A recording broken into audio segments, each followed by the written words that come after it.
Hello everyone, आज की इस वीडियो में हम सर्वेइंग को पूरी तरह से रिवाइज करने जा रहे हैं। ये जो वीडियो है, अगर आप एग्जाम के पहले देखते हैं तो आपके लिए बहुत हेल्पफुल होने वाली है। इस वीडियो में एसएससी के जो भी पीवाईक्यू है वो कवर है और साथ में ईएससी के इम्पोर्टेंट कॉन्सेप्ट भी इसमें कवर किए गए हैं। चलिए वीडियो को स्टार्ट करते हैं। हम यहाँ पे चैप्टर बाय चैप्टर हम लोग यहाँ पे कवर करने वाले हैं। पहला जो है यहाँ पे फंडामेंटल ऑफ सर्वेइंग है। हमारा जो फंडामेंटल ऑफ सर्वेइंग है, तो हम सर्वेइंग करते क्यों है, ताकि हम जो है रिलेटिव पोजीशन जो है पॉइंट्स के वो पता कर सकें, या फिर कुछ लेआउट या फिर मार्कआउट करना है किसी भी स्ट्रक्चर को ग्राउंड में, तब हम इसका यूज करते हैं। या फिर यहाँ पे हम जो रिलेटिव क्वांटिटीज हैं, लाइक यहाँ पे एरिया, वॉल्यूम, इस केस में हम क्या करते हैं, सर्वेइंग का यूज करते हैं। ठीक है, तो ये तो था हमारा ऑब्जेक्टिव सर्वेइंग का। अब यहाँ पे कुछ टर्म्स हैं, जैसे कि प्लान और मैप। प्लान जो होता है यहाँ पे हमारा क्या होता है, लार्ज स्केल में हम इसको यूज करते हैं, और जो मैप होता है ये हमारा क्या होता है, स्मॉल स्केल के लिए यूज होता है, ये जो टर्म है। ठीक है, कंटूरिंग, ये तो आप जानते ही होंगे। कंटूर क्या होता है कि ऐसा जो लाइन होता है, इमेजिनरी लाइन, जो कि क्या करता है कि पॉइंट्स ऑफ इक्वल एलिवेशन को क्या करता है, ज्वाइन करता है, ये हमारा कंटूर है। लेकिन स्पॉट लेवलिंग, ये टर्म आप लोगों ने, बहुत कम ही लोगों ने सुना होगा। स्पॉट लेवलिंग क्या होता है कि जो इंडिविजुअल पॉइंट रहता है ना, उसका आरएल या फिर हाइट जो होता है ना, हमारा स्पॉट लेवलिंग कहलाता है। ठीक है, और ये एक टर्म होता है ग्रेट सर्कल। ग्रेट सर्कल क्या होता है कि ऐसा सर्कल जो कि क्या करता है कि सेंटर ऑफ अर्थ से जो कि पास करता है, और वो क्या करता है कि अर्थ को दो पार्ट में डिवाइड करता है, तो वो ग्रेट सर्कल कहलाता है हमारा। इसके बाद देखिए यहाँ पे स्फेरिकल ट्रायंगल। इस पे एसएससी पे क्वेश्चन पूछा गया है कि स्फेरिकल ट्रायंगल की क्या क्या प्रॉपर्टीज है। जैसे कि जियोडिक सर पे हम लोग करेंगे, तो इसमें क्या करेंगे कि स्फेरिकल ट्रायंगल हमारा यूज में आएगा। तो इसका क्या प्रॉपर्टी होता है कि जो भी एंगल जो होता है लेस देन 180 होना चाहिए एवरी एंगल, और जो कि हमारा सम ऑफ एंगल होता है ना, वो 180 से 540 के बीच में होना चाहिए, और कोई भी दो साइड रहता है ना, वो थर्ड साइड से ज्यादा होना चाहिए। यहाँ पे इस तरह से बनेगा हमारा स्फेरिकल ट्रायंगल। अब यहाँ पे देखिए क्लासिफिकेशन ऑफ सर्वे, ये दो टाइप से किया जाता है। एक होता है प्लेन सर्वे, एक होता है जियोडेटिक सर्वे। प्लेन सर्वे में क्या होता है कि हम कर्वेचर ऑफ अर्थ को कंसिडर नहीं करते हैं। जियोडिक सर्वे में क्या होता है, हम यहाँ पे कर्वेचर ऑफ अर्थ को कंसिडर करते हैं। ये कब हम अडॉप्ट करेंगे, जब हमारा एरिया कम होगा 195.5 किलोमीटर स्क्वायर से कम होगा। और ये कब हम अडॉप्ट करेंगे, जब हमारा एरिया ज्यादा होगा 195.5 से किलोमीटर स्क्वायर से, तब हम जियोडिक सर्वे अडॉप्ट करेंगे। जो प्लेन सर्वे होता है हम लोकल सर्वे पे यूज हो जाता है हमारा, लेकिन जियोडेटिक सर्वे है जो हमारा सर्वे ऑफ इंडिया होता है, ये अडॉप्ट करता है। ठीक है, यहाँ पे एसएससी में क्वेश्चन पूछा गया है कि जो हमारा सरफेस एक्सेस होगा वो कितना होगा, जब हमारा एरिया इतना है 195.5, क्योंकि ये बाउंड्री है, इसमें सरफेस एक्सेस जो होता है 1 सेकेंड का हम लेते हैं। ठीक है, क्या होता है ना, एक क्वेश्चन ऐसा भी है जिसमें कि आपको यहाँ पे ऑप्शन में ही नहीं है 195.5। ठीक है, मतलब पूछा है कि प्लेन सर्वे हम कब कर सकते हैं, तो आपको 195.5 ऑप्शन में ही नहीं है। तो क्या होता है ना कि अगर हमारा एरिया जो है 260 किलोमीटर स्क्वायर से कम है, तो भी हम प्लेन सर्वे को यहाँ पे सेफली अडॉप्ट कर सकते हैं। ठीक है, तो अगर ऑप्शन में आपको ये नहीं मिलता है तो आप 260 भी लगा लेंगे यहाँ पे।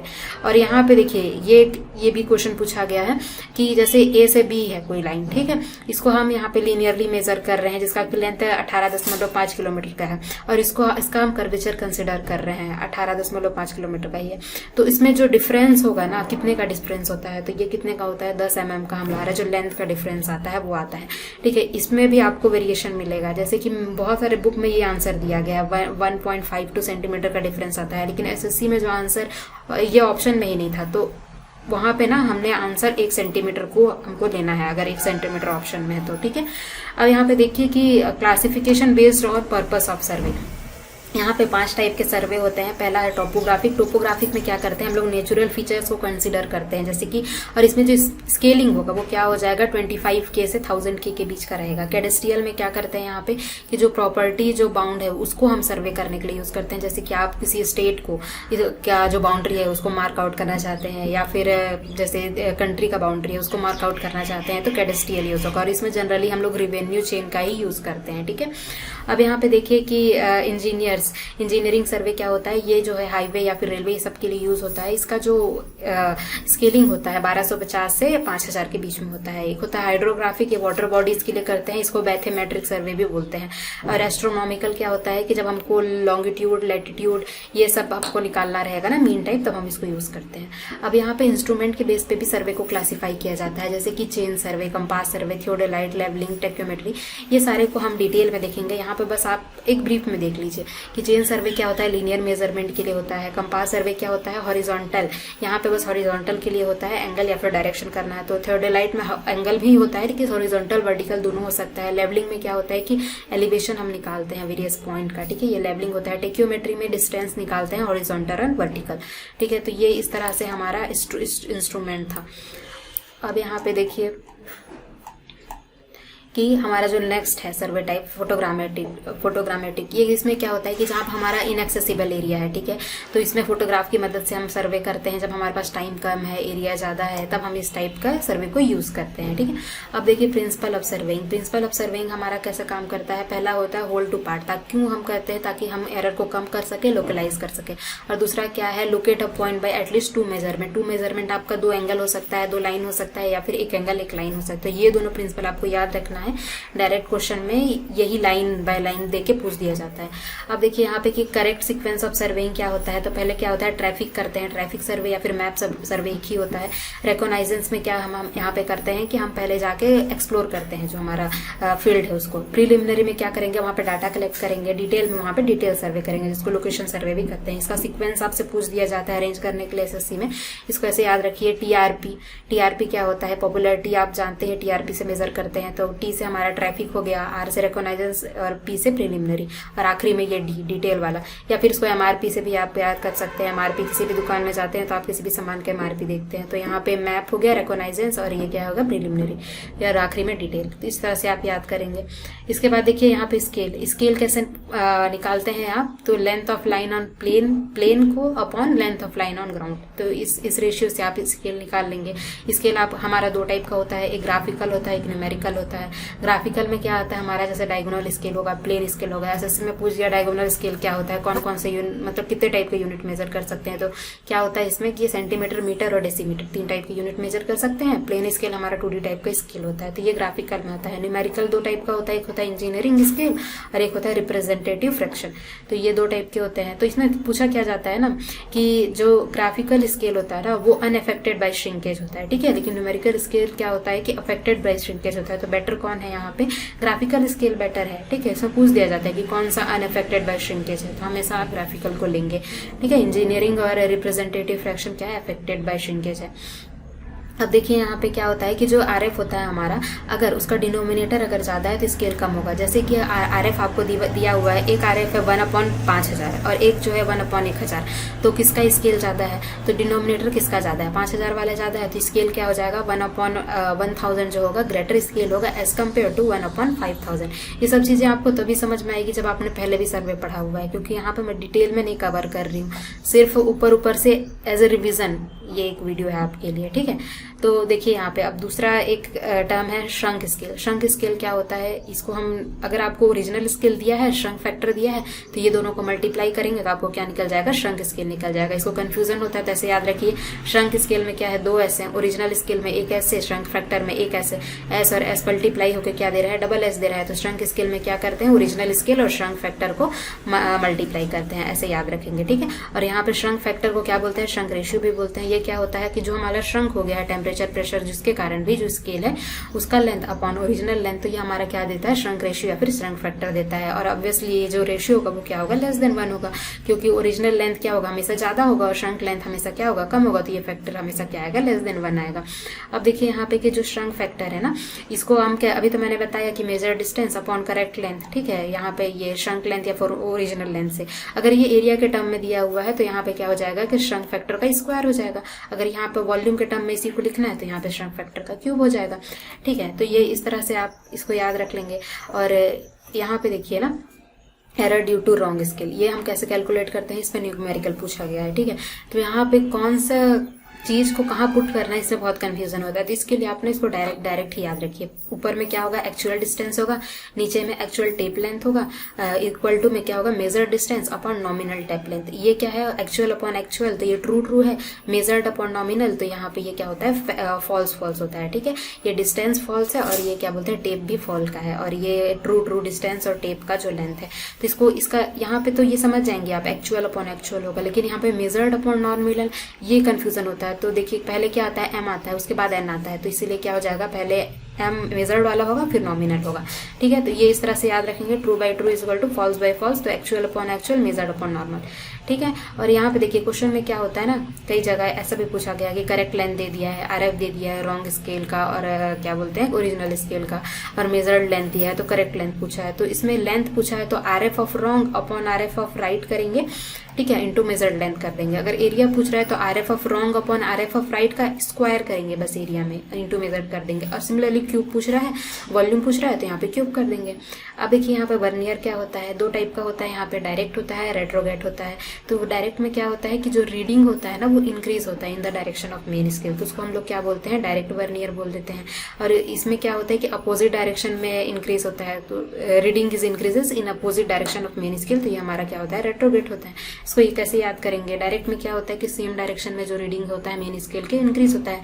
अब आपने एप्टीट्यूड का क्वेश्चन जो ट्रेन वाला है वो बनाया ही होगा कि ट्रेन जो रहता है वो क्या होता है, सेम डायरेक्शन जाता है तो नेगेटिव लेते हैं। तो उसी तरह से इसको भी समझ सकते हैं कि सेम में हम लोग डायरेक्शन में जा रहे हैं दोनों, तो हम लोग नेगेटिव लेंगे। इसमें अपोजिट डायरेक्शन में होता है रेट्रोगेट में, तो इसको हम लोग पॉजिटिव लेंगे। तो नेगेटिव लेंगे तो यहाँ फॉर्मूला में नेगेटिव आएगा, यहाँ पॉजिटिव तो यहाँ पॉजिटिव आएगा। तो यहाँ पे क्या होता है, n equal to n minus one, जिसमें एन क्या होता है, नंबर ऑफ डिवीजन, बी होता है reading on vernier scale, S क्या होता है, रीडिंग ऑन मेन स्केल। यहाँ पे प्लस है तो n equal to n plus one, ठीक। अब देखिए यहाँ पे ये जो लिस्ट काउंट होता है ना, क्या होता है यहाँ पे, ये डायरेक्ट और रेट्रोग्रेड का वो एस बाई एन होता है। सन से आप याद कर लीजिए एस बाई एन, ठीक है। और यहाँ पे दो टाइप के स्पेशल वर्नियर भी होते हैं, एक डबल वर्नियर होता है और एक होता है क्या होता है, double folded vernier. Double vernier क्या होता है कि जिसमें मेन स्केल रीडिंग रहता है वो बोथ डायरेक्शन में रहता है, जैसे कि थियोडोलाइट, ठीक है।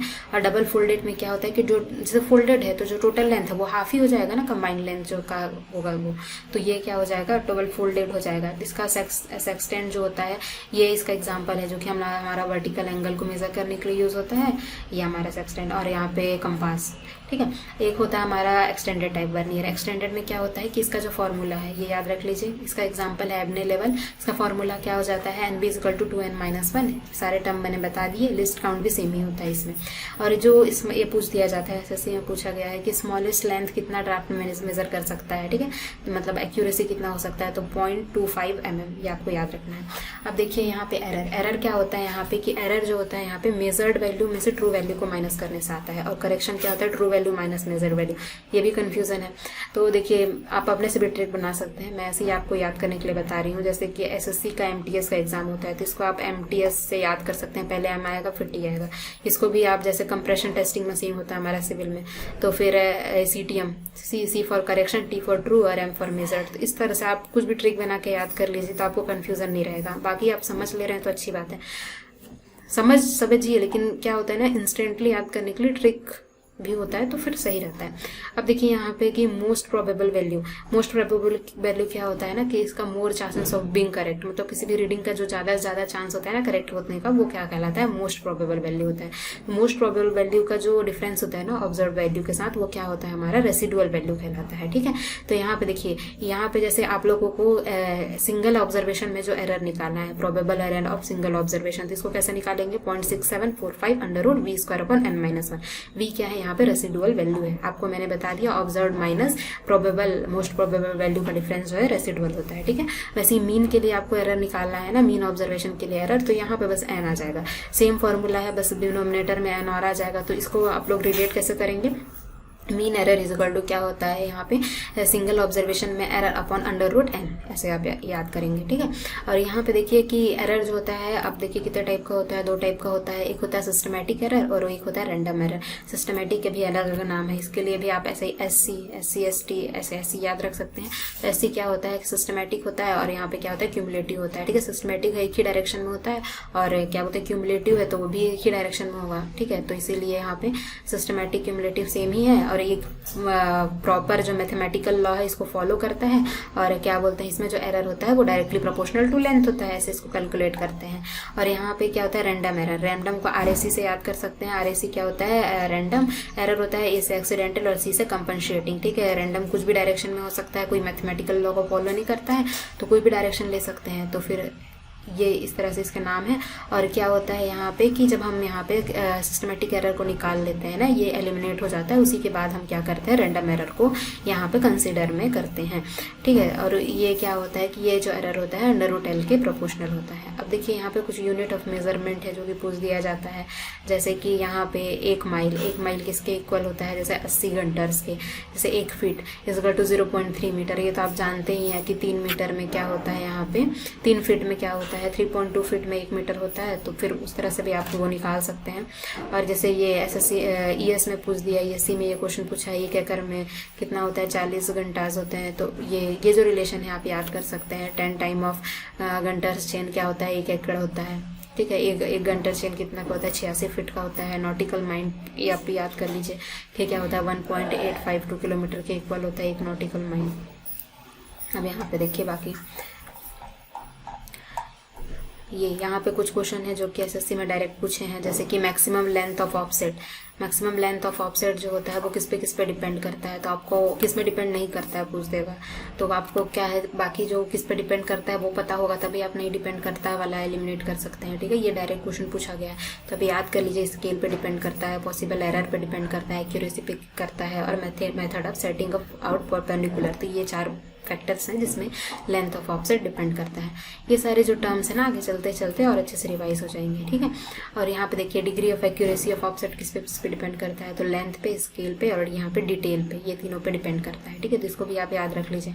अब देखिए यहाँ पे सर्वेइंग में क्या होता है कि हम लोग मेजर कंट्रोल पॉइंट जो हम लोग सर्वे करते हैं, work from whole to part, तो इसमें मेजर कंट्रोल पॉइंट जो रहता है उसको हम लोग कम एक्यूरेसी से करते हैं यहाँ पे मेजर। लेकिन यहाँ पे जो माइनर कंट्रोल पॉइंट होता है ना, इसको ज़्यादा एक्यूरेसी से हम मेजर करते हैं। ठीक है, और ये तो मैंने आपको बता दिया। तो इस तरह से यहाँ पे हमारा फर्स्ट चैप्टर कंप्लीट होता है। अब चलिए नेक्स्ट चैप्टर की ओर।